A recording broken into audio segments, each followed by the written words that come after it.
پاکستان کې چې کله یو صدر اعظم له واکه لرې کوي نو زوړ نه کي. دا حتی په یو معمول رواج اوښتی په پاکستان کې. عمران خان د نورو پارټیو د ائتلاف په نتیجه کې له منځه ولاړل او له واک څخه یې لرې کړ. عمران خان مظاهرې راویستلې وې، انتخاباتو ته یې خلک دعوتول. خو دا ده د پوځ له لوري یو ځل بیا عمران خان ونیول شو او په عمران خان هم د خیانت تور ولګول شو، لکه څنګه چې په نورو صدراعظمانو لګول سوی و.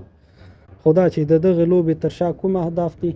آیا دا یوه لوبه ده که رښتیا هم د پاکستاني ولس راپارېدلي احساسات په جوش راغلي دي؟ راځئ په دې ویډیو کې درته په دې اړه وینا ولرو.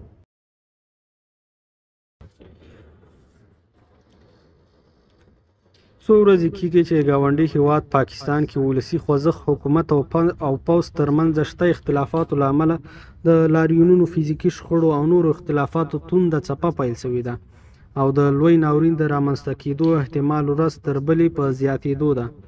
پاکستاني اداره چې له اره یې پوځ د پردې تر شا ټولواک بلل کېږي، اوس یې په ولسي کچه هم محبوبیت له لاسه ورکړی او سیاسیون هم هغه ویره نه ترې لري کومه به چې پخوا ترې احساس کوله.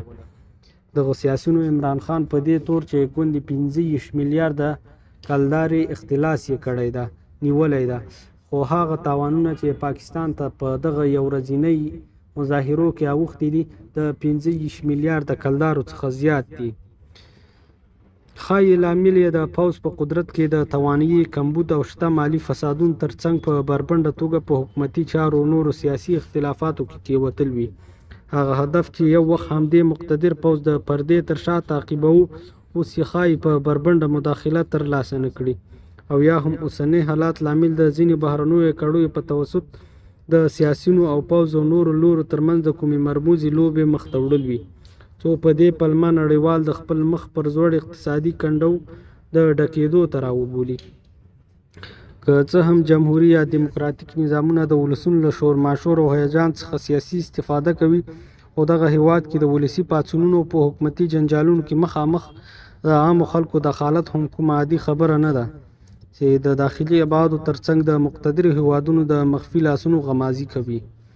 دغه هیواد چې تهداب خښته یې په همدې ستونزو ایښودل شوی د مذهبي ازادیو ترڅنګ پکې د هېڅ راز ازادۍ کمی نه تر سترګو کېږي، خو په سیاسي ازادیو کې د مقتدر پوځ پر وړاندې د اصلاح خبره ان دغه هیواد د لوړپوړو چارواکي هم نشي کولی.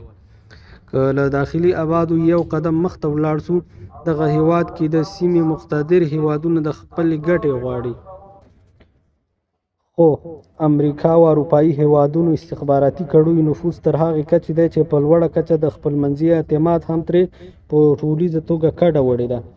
که پاکستان کې د عمران خان په ننګه ولسي خوځښت کامیاب شي یا هم اوسنی حکومت د مخالفینو په ځپلو وتوانېږي، موږ ته یا ګټې او تاوانونه یو ډول جوت ښکاري او تعامل به مو له هر واکمن سره اوسنی وي. موږ د هر ګاونډي د ثبات غوښتونکي او دا زموږ په ګټه نه ده چې د هغوی د بې ثباتۍ له کبله زموږ هیواد ته د ناامنۍ سپرغۍ یو ځل بیا راورسېږي. البته موږ ته داسې مقتدر باثباته ګاونډی هم له ضررونو خالي نه دی چې د خپل قوي ثبات له امله د ګاونډیو لپاره ناوړه فکر ولري او بیرته موږ ته دردسر جوړ کړي، یا په بل تعبیر یو ځل بیا په موږ د خپلو ګټو حصول خوبونه وګوري. که اوسنی پاکستان چې لومړی مسلمان هیواد په توګه اټوم بم لرونکی دا د سقوط په ګړنګ ودرېږي، ښایي تاوانونه یې ټول لوري وګالي. د پاکستان علما چې دغه هیواد په خپلواکۍ اخیستو کې یې غوښنه ونډه درلوده او اوس د سیخ او کباب دواړو نه سوځېدو په تکل سیاست کوي، اړینه ده چې رښتینې او واقعي اسلامي زعامت لپاره مټې رابډ وهي، مسؤلینو ته د واقعي زعامت وروښيي او د ګاونډیو حقونو ته د درناوي هنر وروښيي. که نه نو د بیړۍ د چپه کېدو لومړۍ قرباني به سبا همدا دیني قشر ورکوي چې پرون یې د اسلام آباد او برباد په شعارونو سره ورکول.